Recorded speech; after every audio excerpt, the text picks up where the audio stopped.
Dilson, primeiro, o que nós temos que saber é que esses homens de Deus, quem são? Esses homens de Deus que se envolvem com crentes, quem são? São aqueles que são escolhidos ou são aqueles que se escolheram? Há alguns que se auto-intitulam. Que se escolhem. Agora, a pergunta que não quero calar, se nós formos a ver, só para entender, essa questão aqui não somente está no assunto dos pastores. Veja só, um curandeiro, tem curandeiros nesse exato momento que se envolvem com quem? Com seus clientes, pacientes nesse caso. Okay. Então, ao se envolver com esses pacientes, eles alegam que aquilo faz parte do tratamento. E se nós formos a ver hoje em dia, é a mesma coisa. Por quê? Hoje em dia as pessoas não querem sair do curandeirismo. A maioria das pessoas que vão à igreja não saem do curandeirismo. O que acontece? Quando eu fiz a primeira pergunta aqui, disse, esses foram escolhidos ou foram o quê? Ou se escolheram? É porque não se explica que um pastor escolhido, ele viaja para Malta, Nigéria, para buscar poderes. E quando é assim, quando uma pessoa não é escolhida, se escolhe, automaticamente a pessoa, essa questão do envolvimento, isso faz parte do pacto que eles foram fazer nesses lugares. Faz parte dos pactos que eles fazem para adotar aquele poder dentro da igreja. Não é porque isso é uma coisa que aconteceu assim, os pastores fazem. Não. Na maioria das vezes, não só... um pacto para as manas lhe aceitarem. Eles fazem pactos para poderem ter o poder de estar no púlpito e a igreja encher. Sim, mas já ir se envolver, estar a estragar casamentos, época de que é pacto também? Faz parte do pacto que ele fez. Espera, do tipo as manas renderem com o pastor? O pacto que ele fez significa que quanto mais ele se envolver com os crentes, mais a igreja vai encher. Espera, isso está a acontecer? Sim, isso está a acontecer, é um facto. Há muitas mulheres a dormirem com pastores? A dormirem com pastores, claro. Por quê? Deixa eu te fazer entender uma coisa, meu irmão. Hoje em dia tem até profetas que têm secretárias. E ele não é casado. E veja só, depois quando eles intitulam a pessoa como secretária, depois falam assim, você tem que deixar a tua casa, começar a viver comigo. Somente eles os dois. E se eu vivi, estou falando uma coisa que eu vivi. Estás a perceber disso?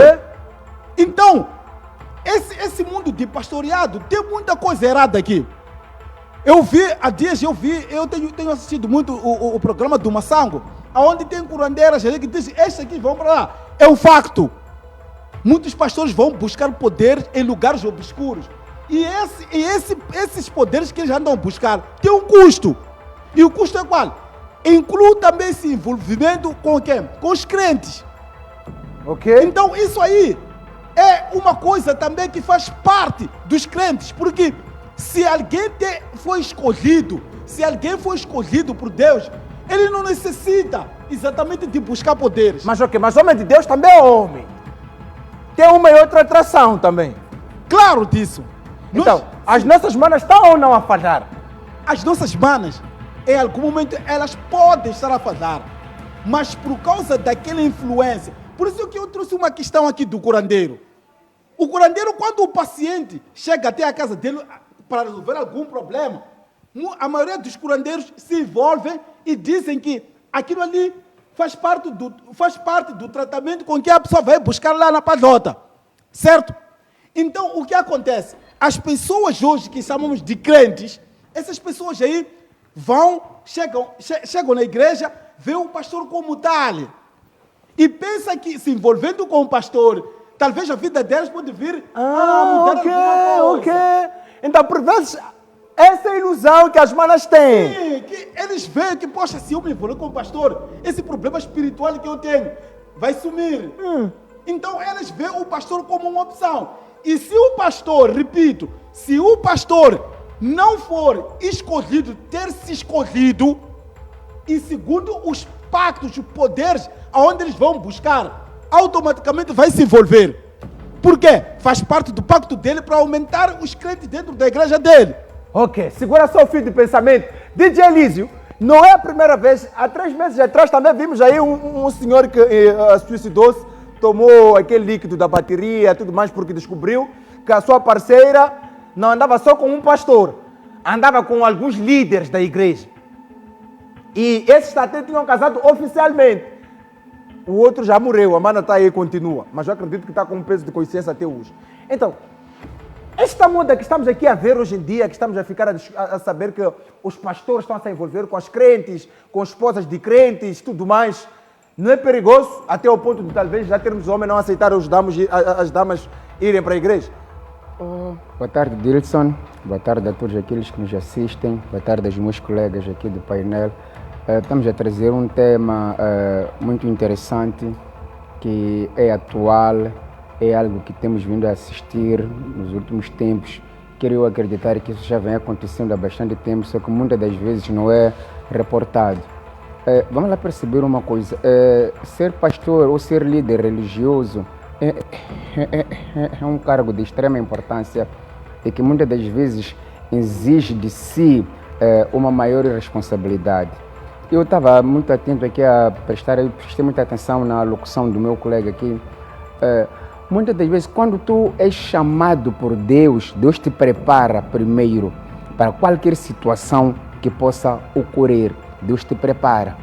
Então, existem pessoas que estão ali por acaso, porque se escolheram, porque se indicaram, ou porque descobriram que a melhor forma para poderem sobreviver é venderem a fé para as pessoas. Olha, um pastor é alguém que vende a fé. Mas atenção, eu uso essa expressão venda a fé ou como sendo uma figura de estilo. Estou a querer fazer perceber o seguinte: ser pastor é alguém que te faz perceber a existência de Deus e através da fé. Porque, olha, nós aqui em Moçambique, eu vou dar um exemplo simples para aqueles que nos assistem, para que possam perceber. Um pastor, muitas das vezes, é alguém que representa a Deus. E nós olhamos para essa pessoa como sendo alguém perfeito, porque a imagem que nós temos de Deus é de alguém perfeito, alguém que não faz mal a ninguém, alguém capaz de tolerar qualquer situação, uma pessoa super preparada para lidar com qualquer tipo de situação. Por mais que ele seja tentado, ele não cai nessa tentação. Está a perceber? É claro que quase todos os homens de Deus que foram escolhidos, quando nós lemos a Bíblia, percebemos que a maior parte deles falharam nas suas missões. Mas o que é uma igreja? Eu olho para a igreja muitas das vezes como se fosse uma representação do reino dos céus. Para quem acredita que o reino dos céus existe, a igreja é como se fosse uma representação do reino dos céus aqui na terra. Aqui em Moçambique, nós temos representações de vários países aqui. Então, um homem de Deus, um pastor, é alguém que te faz perceber quando tu tens uma situação, tu até acabas confiando naquela pessoa, qualquer situação que tu esteja a ultrapassar, ele ora por ti, ele abençoa-te em nome de Deus. Agora, imagine essa mesma pessoa, você depois vai descobrir que se bolou com a sua esposa. É porque ele nunca foi pastor, ele nunca foi uma pessoa escolhida por Deus. Deus não escolhe pessoas erradas. As pessoas que devem exercer a missão divina, Deus é que escolhe essas pessoas. É claro, depois de tu ter sido escolhido, há uma outra fase que deve acontecer. Tens que ser preparado. O fato de tu teres o chamado, ou teres a vocação, por exemplo, o cargo pastoral para exercer qualquer cargo dentro da igreja, não significa que tu não tenhas que ir à busca do conhecimento. É preciso estudar. No mínimo, tens que ter alguma formação teológica. O que assistimos hoje em dia são pastores que só porque têm algum domínio da Bíblia, dominam em alguns versículos, conseguem memorizar alguns versículos e começam aí, já conseguem, ficam aí no púlpito e dizem que são homens de Deus ou porque são pastores. Mas se tu fores a perguntar a essa pessoa que formação ele teve para que hoje em dia seja tido como pastor, tu vais descobrir que nada. Resultado é o que nós assistimos, porque aquela pessoa não foi escolhida por Deus, não está preparada para aquele lugar onde deixa ocupar. É por isso. Mr. Ngobeni, como analisar esta situação? Culpamos as manas que estão a se vestir mal ou nada justifica? Primeiro, boa tarde para si. Boa tarde a todos aqueles que nos veem lá de casa e aos meus caros colegas do painel. Dizer que é um prazer estar aqui, principalmente para debater sobre este tema que é muito forte. Botar um ponto de coração ao meu caro colega do painel aqui. No curanderismo não existe aquilo que o senhor disse que existe, de pessoa dormir com o paciente. Há respeito, há espaço para tudo. Mas e um curandeiro está a dizer isso? Mas sim, no obscurantismo, sim, isso é possível. e mais algumas outras coisas. E Quem dorme com crente não é curandeiro. não é. Aliás, crente não, paciente, Não, né? sim, não, Cliente. o curanderismo não obedece essa regra. Ok. O curanderismo obedece um outro tipo de regra. Só que aqui temos o obscurantismo e temos curandeirismo. Então, no obscurantismo é onde tu apanhas a maior parte dessas práticas que estamos aqui a referir. Mas esse não seria o caso agora, porque estamos a falar de uma situação comportamental de alguém. Então, eu gostaria muito de não levarmos tudo para podermos dizer que todo mal que existe no mundo é porque tudo tem curandeirismo. Não, a pessoa tem liberdade própria mental para saber ser uma pessoa sã ou não sã. Exato. Não é assim. Porque mesmo se fores a procurar ver, Dilson, essas pessoas que vão lá ao curandeiro não as chama. Elas vão lá por vontade própria. Então, Exato. nós temos que perceber que o mundo carrega muitos mais problemas do que estamos aqui a tirar, porque hoje estamos a falar do comportamento de pastores, temos que envolver o curandeiro. Vamos lá falar desses pastores, não é assim? Porque temos que perceber também uma coisa muito essencial. Eu não vou dizer que nós devemos culpar as manas por aquilo que está a acontecer.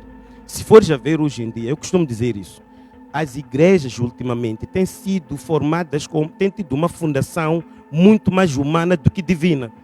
As pessoas hoje em dia não estão a se prepararem para poderem irem lá abrir igrejas com o intuito de construírem famílias. As pessoas abrem igrejas com a intenção de fazer negócio.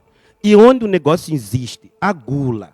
E aonde a gula existe, há esse tipo de resultado. Estamos aqui a ver quantos pastores surgem dia após dia, que se você for a procurar perceber, essa pessoa tornou-se pastor em que altura, você não vai ficar espantado. E é uma parte que a Liga Religiosa devia trabalhar duro mesmo para poder organizar isso, porque eu acordo de manhã, estou a abrir uma igreja, estou ali na boa. De manhã eu sou um pastor. Depois de uma semana eu estou a virar um profeta. Depois de um tempo sou um profeta apóstolo. Quer dizer, tudo isso vai num nível que é daqui para aqui. E porque sabem que as igrejas, para poderem encher, tem que haver alguém que profecia alguma coisa. Estão a surgirem muitos profetas falsos. Tá?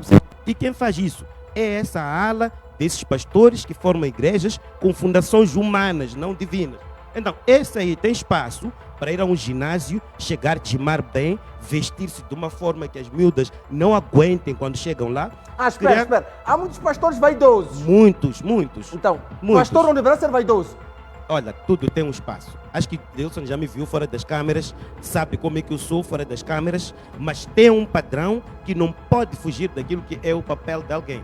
Eu não posso estar de uma forma indecente enquanto estiver no meu posto de trabalho. Porque eu tenho que dar uma imagem de um pai para que aquelas pessoas chegam lá. O mesmo, acredito que é exigido a parte também do pastor.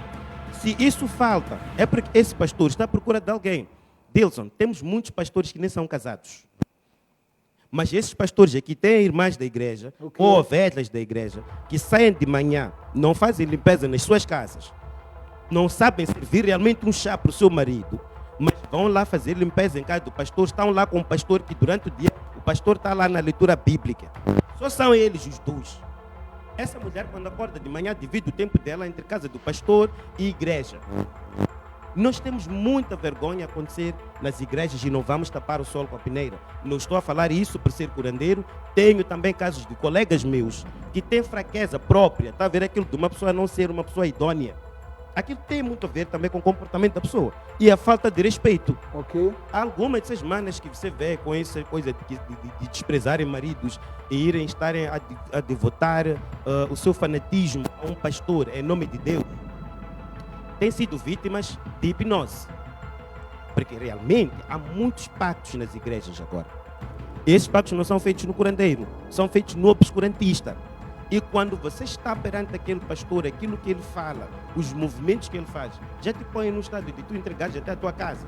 Temos maridos que estão a chorar agora que as mulheres até roubam em casa coisas para irem vender, para entregarem dízimos aos pastores. Está a acontecer muita vergonha. Está a acontecer muita vergonha. Isso tudo porque as nossas igrejas atuais não estão a serem fundadas na imagem divina no seu sentido real. O que está a acontecer ali é uma fundação do homem que depois vai usar a palavra de Deus ou o nome de Deus para poder conseguir lograr os seus intentos. E aí você vai apanhar que a prostituição está lá. Esses comportamentos anormais estão lá. Veja, o que vai fazer minha esposa em casa de um pastor que é solteiro? E qual é a educação que esse pastor vai dar às pessoas casadas que estão lá? Então não deverá se permitir. Não pode se permitir isso. Nunca pode se fundar um papel sério daquele nível com uma pessoa que não está preparada, não tem maturidade para poder Então, construir. os homens agora que estão a assistir o Batidas, que sabem que a esposa sempre vai à casa do pastor, deve eliminar. É preciso tomarmos cuidado. Servir a uma igreja não é servir a um homem, é servir a Deus.